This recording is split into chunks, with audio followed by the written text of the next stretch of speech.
happening here. And we did a test for the kids that we did a science Olympiad test is famous in India. So we did a test, a 3rd grade level test for the kindergarten kids. And they are coming with amazing results because they are participating. The attention is amazingly high. They are in complete settled awareness. A happy child is a smart child. So any kids come to our school will be a topper. Actually, we said genius. Topper is only for a competitive school. Every kid is a genius. That's why Swami says enlightened genius.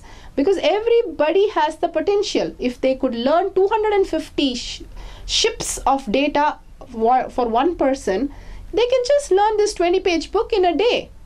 It's quite possible, but we have forgotten the science and we keep blaming the kids. They are not able to learn. The parent is upset, the kid is upset, the whole system is going for a toss.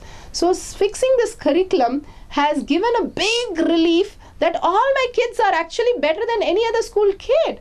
So they are more happy with the kid, and also they're coming up with such a satisfaction and creativity and their performance back home every day. So the parents are so happy to see somebody coming with a positive thing to them. So there is absolutely, they say, oh, parent choice kid, they will be like this. So everything is falling into place because the curriculum, the foundation, the understanding has gone deep into what every piece of the puzzle. So when you talk about the different forms of intelligence with children, do you feel like you're focusing on more than one form of intelligence?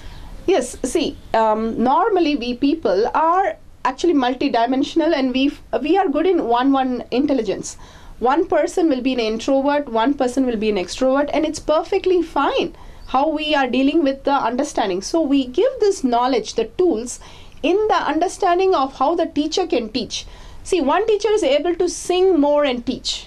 One teacher is able to draw more pictures and teach. One is able to dramatize. Like that, if the teachers come out their dimension and the kids, each one will be in their dimension, they catch one of the teachers and they start flourishing. How you learn doesn't matter.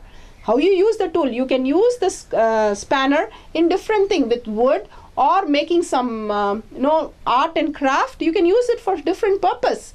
So that is where we give the idea. And so they become dynamically intelligent.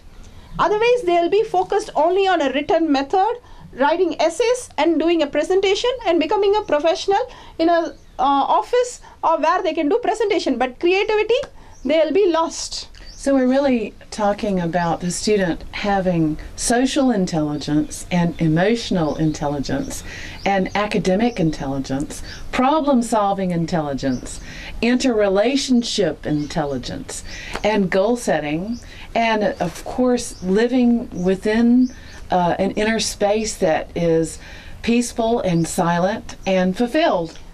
Yeah, we call this different stages. We call this an IQ level. That is the basic level, how they score the marks. Then EQ level, where they just balance themselves. But we take them to a SQ level where, suppose a child is crying. Initially, they learn how to cry, for some time and then get back to their space and all that. But then in SQ, we teach them how to understand so that you don't have to cry. If there is no problem, you don't have to cry. So we teach them an SQ component where we raise them that their inner space is not disturbed at all. Then we move them to the WQ level, holistic quotient, where they can be at ease with everything, that they will settle into a different dimension. Swami has been teaching us these things, the ESP, telekinesthetic, clairvoyance, mass storage, all these are possible for all of us, just like breathing. Just like seeing, just like tasting. It's just the right brain way of senses. Right brain understands the senses as telekinesthetic telepathy. But we have forgotten, we have no idea that they exist because nobody is teaching them. So we have a system where we have a right brain class and kids enjoy that. They have to guess things. They have to just go and find things where they feel things.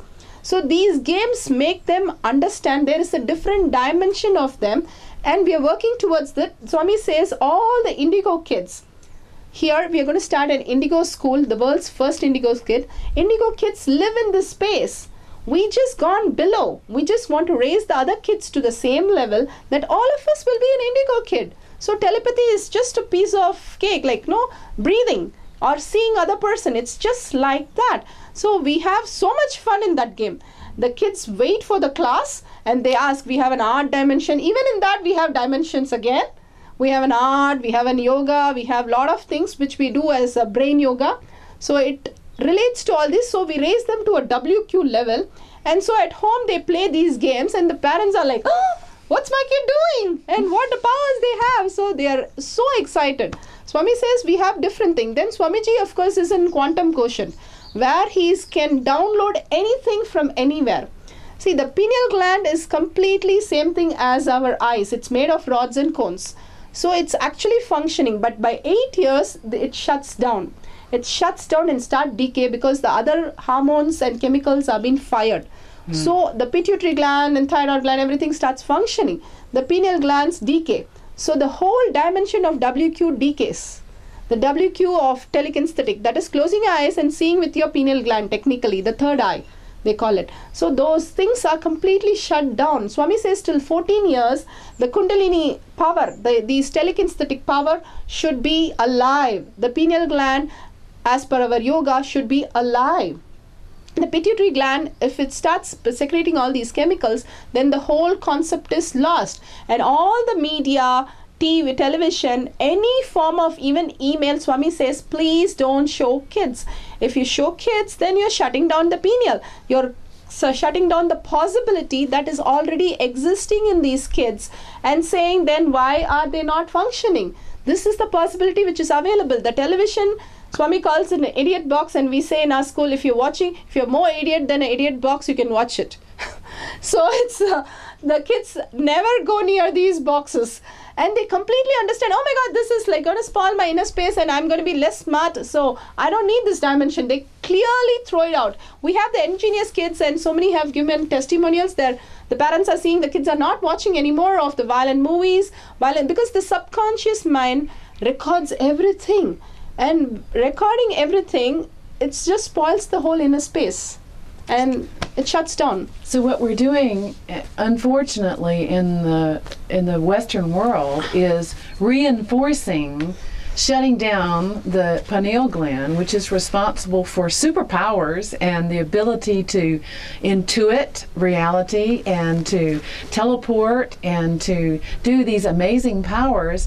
We're shutting it down completely and deliberately by encouraging our children to watch TV 8 hours. What we're saying now is that parents and teachers and students are all basically practicing shutting their system down as opposed to awakening their system, and that we can choose whether we practice expanding our inner space and creating vital health and agelessness and creating superpowers within the physiology, or whether we close down the system and shut it down to a place of complete annihilation and disease and disharmony. So the decision is ours.